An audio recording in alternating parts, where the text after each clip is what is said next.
In my last video, I mentioned how if you're morbidly obese, let's say 500-600 pounds, your hospital might not have an MRI machine that's big enough for you, so they might have to send you to the zoo. It sounds inhumane to say, but that's just the reality that we have to deal with.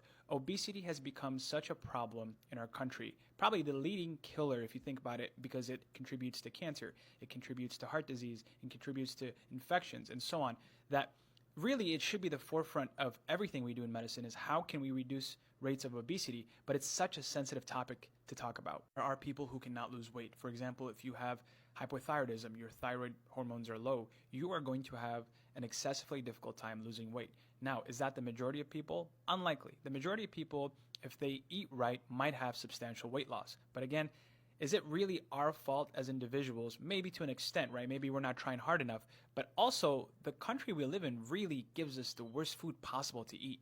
I went to go buy a stick of beef jerky the other day and there was 16 grams of sugar in it. Why? Why is there sugar in a stick of beef jerky?